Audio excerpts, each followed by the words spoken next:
വാർത്തകൾ വിശദമായി പരിശോധിക്കാം. മദ്യനയത്തിൽ വിമർശനവുമായി സമസ്ത AP വിഭാഗം നേതാവ് അബ്ദുൽ ഹക്കീം അസ്ഹരി മയക്കുമരുന്നിനെതിരെ പോരാട്ടം നടക്കുമ്പോൾ ഒരു ഭാഗത്ത് മദ്യം പ്രോത്സാഹിപ്പിക്കുകയാണെന്ന് അസ്ഹരി പറഞ്ഞു. വീര്യം കുറഞ്ഞ മദ്യം കഴിക്കുന്നത് കുഴപ്പമില്ലെന്ന തോന്നലുണ്ടാക്കുന്നതായും അസ്ഹരിയുടെ വിമർശനം. ുള്ള വലിയ കൊടുങ്കാറ്റ് നാട്ടിലടിച്ചു വീശുമ്പോഴും മദ്യം പ്രോത്സാഹിപ്പിക്കാനുള്ള പ്രവർത്തനങ്ങളാണ് ഒരു ഭാഗത്ത് നടക്കുന്നത്. മദ്യവും മയക്കുമരുന്ന് തന്നെയാണ് മദ്യവും. വീര്യം കുറഞ്ഞ മദ്യത്തിന് ടാക്സ് കുറവ്, വീര്യം കൂടിയതിന് ടാക്സ് കൂടുതൽ എന്ന് പറയുമ്പോൾ വീര്യം കുറഞ്ഞതിനും ടാക്സ് കൂട്ടിയാൽ മതി എന്നല്ല പറയുന്നത്. മദ്യം പാടെ ഇല്ലാതാക്കുക തന്നെയാണ് വേണ്ടത്.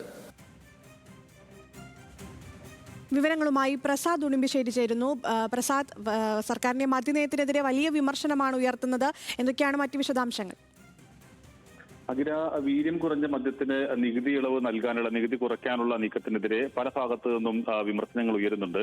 പ്രതിപക്ഷവും അതോടൊപ്പം തന്നെ വിവിധ സംഘടനകളും ഇത്തരത്തിൽ വിമർശനം ഉന്നയിക്കുന്നതാണ്. ഇപ്പോൾ SYSന്റെ സംസ്ഥാന നേതാവും അതോടൊപ്പം തന്നെ AP വിഭാഗം സംസ്ഥാന നേതാവും ആയിട്ടുള്ള അബ്ദുൽ ഹക്കീം അസരിയാണ് രൂക്ഷ വിമർശനം നടത്തിയിട്ടുള്ളത്. ഒരു ഭാഗത്ത് മയക്കുമരുന്നിനെതിരെ വലിയ പോരാട്ടം നടക്കുന്നു എന്നുള്ളതാണ് അദ്ദേഹം തൂഫാനെ കുറിച്ച് പറയുന്നത്. തൂഫാൻ ഓപ്പറേഷൻ അത്തരത്തിലുള്ളൊരു പ്രവർത്തനമാണ്. പക്ഷെ അതേസമയം തന്നെ മദ്യത്തെ പ്രോത്സാഹിപ്പിക്കുന്ന ഒരു സമീപനം സർക്കാരിന്റെ ഭാഗത്തുനിന്ന് ഉണ്ടാകുന്നു എന്ന് അദ്ദേഹം വിമർശിക്കുന്നു.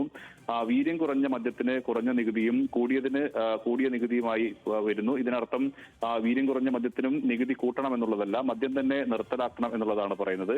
മറ്റൊന്ന്, ഇതിന് വലിയ വിമർശനമായി അദ്ദേഹം പറയുന്നത്, വീര്യം കുറഞ്ഞ മദ്യത്തിന് നികുതി കുറയ്ക്കുമ്പോൾ മറ്റൊരു രീതിയിൽ കൂടി അതിനെ വ്യാഖ്യാനിക്കപ്പെടുന്നുണ്ട്. അത് വീര്യം കുറഞ്ഞ മദ്യം കുഴപ്പമില്ല എന്നൊരു സന്ദേശം സമൂഹത്തിന് നൽകുന്നുണ്ട്. അതുകൊണ്ട് ഇതിൽ നിന്ന് പിന്മാറണം എന്നുള്ളതാണ് അദ്ദേഹം ആവശ്യപ്പെടുന്നത്. ഇത്തരത്തിലുള്ള വലിയ വിമർശനങ്ങൾ പല ഭാഗത്തു നിന്നും ഉയരുന്നുണ്ട്. ശരി, പ്രസാദാണ് വിവരങ്ങൾ നൽകിയത്.